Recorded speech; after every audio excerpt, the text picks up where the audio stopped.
અમદાવાદમાં થયેલ plane crash દુર્ઘટનામાં મૃત્યુ પામેલ મૃતકોને શ્રદ્ધાંજલિ આપવા અમદાવાદના સાઉથ બોપલ વિસ્તારના રહીશોએ કેન્ડલ માર્ચ યોજી। મોટી સંખ્યામાં લોકોએ હાજર રહી મૃતકોને શ્રદ્ધાંજલિ આપી પ્રાર્થના કરી। સાઉથ બોપલના ભાગવત બંગલોઝથી ભીમનાથ મહાદેવ મંદિર સુધી કેન્ડલ માર્ચ યોજાઈ હતી।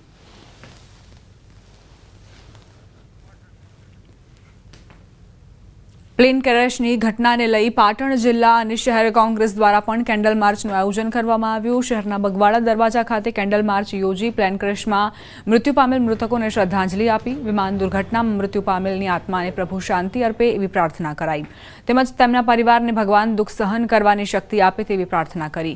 કેન્ડલ માર્ચમાં મોટી સંખ્યામાં કોંગ્રેસ કાર્યકરો સાથે શહેરીજનોએ મૃતકોને શ્રદ્ધાંજલિ આપી।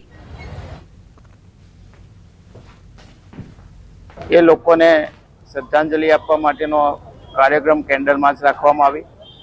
આ દુઃખદ ઘટના બની પરિવાર ભગવાન એમના પરિવારને આ દુઃખ સહન કરવાની શક્તિ આપે અને ભવિષ્યની અંદર પણ કોઈના માટે આવી દુઃખદ ઘટના ના બને। જ્યારે પણ વિમાનની અંદર આવી કોઈ ફરિયાદ મળે તો એની પૂરતી કાળજી રાખવામાં આવે। હવે આગળ વાત અલવિદા વિજય રૂપાણી।